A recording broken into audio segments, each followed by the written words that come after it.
Stop everything. What I'm about to show you will change how you understand what is happening in America right now. In the last 48 hours, something occurred that exposes the complete moral collapse of this administration. Vice President J.D. Vance just told the victims of federal violence to lower the temperature. Let me read you his exact words. Quote, "All we need is a little cooperation. We are doing everything that we can to lower the temperature." End quote.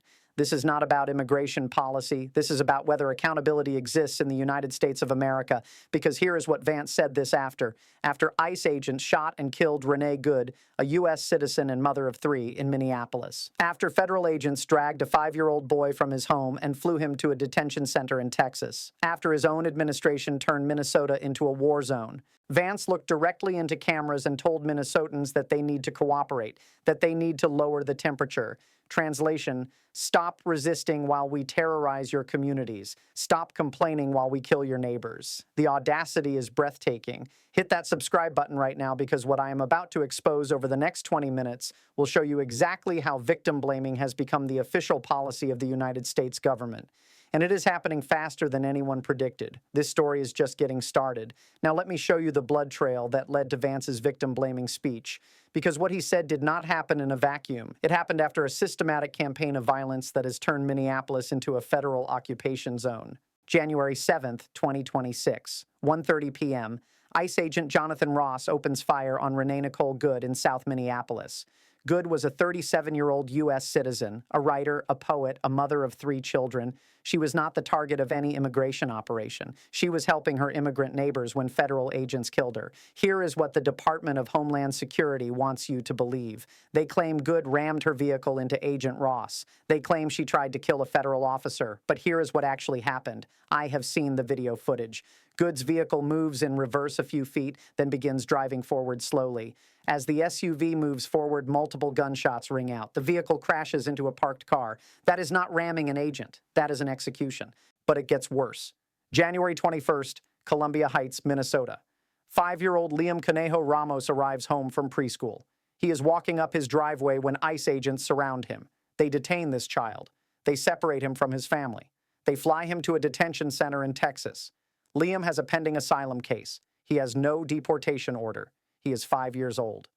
Brooklyn Park Police Chief Mark Bruley issued a statement that should terrify every American. Quote, "If it is happening to our officers, it pains me to think of how many of our community members are falling victim to this every day." End quote. ICE agents are racially profiling his own police officers. Off-duty cops of color are being harassed by federal agents who cannot tell the difference between immigrants and American citizens. Here is the pattern nobody is talking about. Since September 2025, ICE agents have opened fire on people 9 times across 5 states and Washington, D.C. 4 people are dead. Renee Good makes 5. This is not enforcement. This is state violence.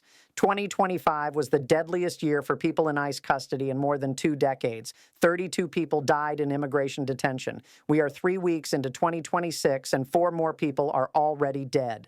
January 23rd, the ICE out of Minnesota general strike. Thousands of Minnesotans walked off their jobs to protest federal violence in their state.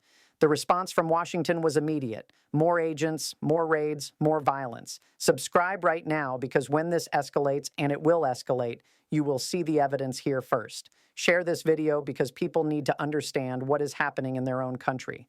This is the timeline that led to Thursday's press conference. This is the context that makes Vance's words so obscene. Thursday morning, Minneapolis City Hall. Vice President J.D. Vance walks to the podium claiming he came to lower the temperature. But here is what nobody is talking about. Every single word out of his mouth was designed to escalate the crisis while blaming victims for their own oppression. Let me read you exactly what Vance said about Renee Good's death. Quote, "It was a tragedy of her own making," end quote. A tragedy of her own making. Think about that phrase. A U.S. citizen helping her neighbors get shot by federal agents, and the Vice President of the United States says she caused her own death. But it gets more obscene. Here is how Vance described the chaos in Minnesota. Quote, "This has been created, I think, by a lot of very, frankly, far-left people. Also by some of the state and local law enforcement officials who could do a much better job in cooperating." End quote. Let me translate that bureaucratic language for you. When Vance says cooperation, he means submission. When he says far-left people, he means anyone who objects to federal violence. When he says local law enforcement could do better, he means police chiefs should stop defending their own officers from racial profiling. Governor Tim Walz responded within hours. Quote, I am glad the vice president agrees the temperature needs to be turned down, but actions speak louder than words. End quote. Translation, stop talking about peace while you defend killers. Here is the gaslighting technique at work. Vance claims he wants to lower the temperature. Then he immediately raises it by defending ICE violence. He says he wants cooperation while threatening anyone who refuses to submit. He talks about tragedy while blaming the victims. This is not incompetence. This is strategy. Watch how this works. First, commit the violence. Second, blame the victims. Third, demand the community stop resisting. Fourth, when they continue to resist, commit more violence. Fifth, repeat the cycle. The phrase lower the temperature appears 7 times in Vance's 15-minute speech, but every time he says it, he follows it with justification for more violence. That is not an accident. That is psychological warfare. Hit the like button if you are starting to see the pattern, because what I am about to show you next will prove this is not just happening in Minneapolis. This is the blueprint they are using everywhere. Here is where it gets genuinely terrifying. Vance is not trying to actually lower any temperature. He is creating a rhetorical framework to justify escalation. When the community continues to resist after being told to calm down, that resistance becomes evidence they are unreasonable. That evidence becomes justification for more violence. Do you see what just happened? The victims of federal violence are now responsible for the federal response to their own victimization. That is how you build a police state, one speech at a time. Now let me show you the system behind the cruelty, because what happened in Minneapolis was not a mistake. It was not incompetence. It was the deliberate implementation of a machine designed to terrorize American communities. And the man who pulled the trigger on Renee Good is exactly who they wanted for this job. ICE agent Jonathan Ross, hired in 2016, 10 years of federal service. He is not just an immigration officer, he is a firearms instructor, an active shooter instructor, a field intelligence officer, a member of the St. Paul Special Response Team. This is their SWAT operative. They did not send a bureaucrat to Minneapolis. They sent a killer. But here is what should terrify every American. Ross and his team are not targeting just immigrants anymore. They are racially profiling off-duty police officers. Brooklyn Park Police Chief Mark Bruley documented federal agents harassing his own cops because of the color of their skin. If federal agents cannot tell the difference between immigrants and American police officers, what do you think they are doing to regular citizens? The targeting is spreading. 5 states and Washington, D.C. 9 shootings since September. This is not random enforcement. This is systematic intimidation designed to make entire communities submit to federal authority through fear. January 8th, DHS Secretary Kristi Noem reinstates a 7-day waiting period for congressional oversight of immigration detention facilities. Think about that timing. 1 day after ICE kills Renee Good, Noem blocks Congress from investigating ICE facilities. January 10th. 3 congressional Democrats are physically blocked from overseeing an ICE facility near Minneapolis. The cover-up begins before the body is cold. January 14th. Congresswoman Robin Kelly from Illinois introduces articles of impeachment against Kristi Noem. The charges include obstruction of congressional oversight, violations of public trust through warrantless arrests without due process, and self-dealing for personal benefit. The system is protecting itself by hiding the evidence. But here is the infrastructure of cruelty they are trying to hide. 5-year-old Liam Conejo Ramos was not detained by accident. He was flown from Minnesota to a detention center in Texas as part of a deliberate child separation protocol. They have facilities across multiple states specifically designed to hold children hundreds of miles from their families. This is not enforcement. This is kidnapping. Subscribe right now, because what I'm about to tell you next will show you how this machine was built to expand. The targeting of citizens in Minneapolis is not the end goal. It is the testing ground. Here is the pattern nobody wants you to see. First, they target immigrants without documentation. Then they target immigrants with documentation. Then they target naturalized citizens. Then they target anyone who helps immigrants. Finally, they target anyone who objects to the targeting. Renee Good was step 4. The general strike organizers are step 5. The cruelty is not a bug in the system. The cruelty is the system. When ICE agents shoot a mother of 3 and the vice president blames her for her own death, that sends a message to every community in America. Submit, or this could be you. Cooperate, or we will call your resistance terrorism. But it gets worse. The infrastructure they are building in Minnesota is being replicated in every state. The legal frameworks, the detention facilities, the congressional obstruction protocols. This is not about immigration. This is about building the capacity for mass political repression. And the most terrifying part, they are using your tax dollars to build the machine that will be used to terrorize your neighbors.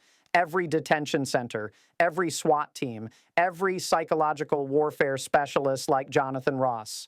You are funding the infrastructure of your own oppression. Here is what happens next. Because what J.D. Vance just did in Minneapolis creates consequences that will cascade across every institution in American democracy, and the timeline for those consequences is shorter than anyone wants to admit. The immediate response is already happening. January 23rd, the ICE out of Minnesota general strike shuts down businesses across the Twin Cities. Teachers, nurses, construction workers, restaurant staff, thousands of Minnesotans refuse to work while federal agents terrorize their neighbors. This is not just protest. This is economic warfare against federal violence. But here's the precedent that should terrify every American. When the Vice President of the United States blames victims for their own deaths at the hands of federal agents, he is normalizing execution without trial. He is making murder an acceptable tool of government policy. Every police department in America just heard that message. Every sheriff, every federal agent, the green light has been given. Think about what this means for your community. If federal agents can shoot a citizen helping her neighbors and face no consequences, what stops them from shooting you? If the vice president can blame victims for their own deaths, what protection do you have under the law? The answer is none. Constitutional protections only exist when the government chooses to honor them. The international implications are catastrophic. America lectures the world about human rights, while the vice president justifies killing citizens who help immigrants. Our allies are watching federal agents racially profile police officers, while the administration blames local communities for the violence. How do we condemn authoritarian regimes when we are becoming one? But here is the legal crisis nobody is talking about. Robin Kelly's impeachment articles against Kristi Noem document a pattern of constitutional violations that go far beyond immigration enforcement. Warrantless arrests, obstruction of congressional oversight, denial of due process. These are the building blocks of dictatorship, and they are being implemented right now.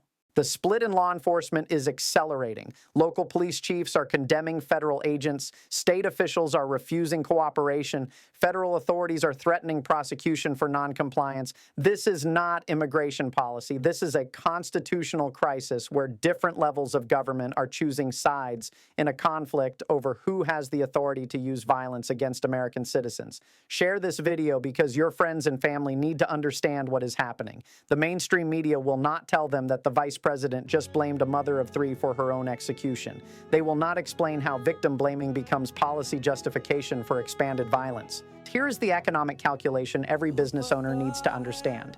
The ICE out of Minnesota strike cost the state economy millions of dollars in a single day. When federal violence reaches your community, and it will reach your community, your workers will face the same choice: work while their neighbors are terrorized, or organize to stop the violence. Either choice costs you money. The timeline is accelerating.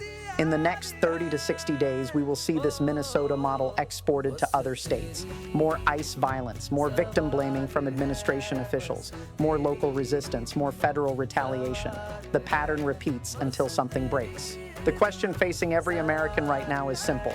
Do you accept a system where federal agents can kill citizens and blame them for their own deaths? Do you submit to authorities who call your resistance terrorism? Do you cooperate with a government that separates 5-year-old children from their families and calls it law enforcement? Because that is the choice J.D. Vance just gave you. Submit or be declared the enemy. Cooperate or be blamed for your own oppression. Lower the temperature or be held responsible for the violence committed against you. The institutions are failing. Congress cannot investigate. Courts cannot prosecute. Local officials cannot protect their own citizens. The system is collapsing under the weight of its own cruelty, and the only question left is whether anything will be left when it falls. This is the moment of truth. Right now, today, you have a choice to make about what kind of country you want to live in, because J.D. Vance just showed you the future they are building. A future where victims are blamed for their own executions, where resistance is called terrorism, where cooperation means submission to violence. The next 48 to 72 hours will determine whether Minnesota becomes the model for the rest of America. Will the ICE out of Minnesota movement force accountability? Will congressional impeachment proceedings against Kristi Noem move forward? Will local law enforcement continue to resist resist federal violence? The answers to those questions decide whether democratic institutions survive this assault. Subscribe right now, because when this escalates, and it will escalate, you will see the breaking news here first. When federal agents arrive in your state, when the victim blaming starts in your community, when your local officials are forced to choose between cooperation and resistance, I will have the documents, I will have the evidence, I will have the truth they do not want you to see. Share this video immediately, because the mainstream media will not tell this story. They will not explain how the vice president just normalized execution without trial.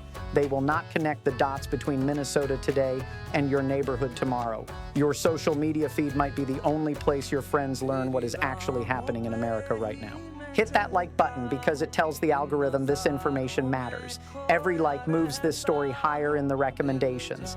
Every share reaches someone who needs to understand what they are facing. Every subscription builds the audience that will hold these criminals accountable when the institutional protections fail. Here is what I am tracking for the next video: Robin Kelly's impeachment articles against Kristi Noem, the congressional investigation that DHS is trying to block, the legal challenges to ICE operations in Minnesota, the expansion of the Minnesota model to other states, the economic impact of the general strike movement. But the biggest story I am following is the one J.D. Vance just wrote with his victim-blaming speech, because this is not about immigration anymore. This is about whether accountability exists in the United States of America. And based on what I have seen in the last 72 hours, the answer is terrifying. The choice facing every American is simple: accept this system or resist it. Submit to authorities who blame you for your own oppression or organize to stop them. Cooperate with a government that kills citizens and calls it law enforcement, or build the power to hold them accountable. What you do in the next few days matters. What you share matters. What you say to your neighbors matters. Because the institutions are failing, and the only protection left is each other. I will see you in the next one, and it is coming sooner than you think.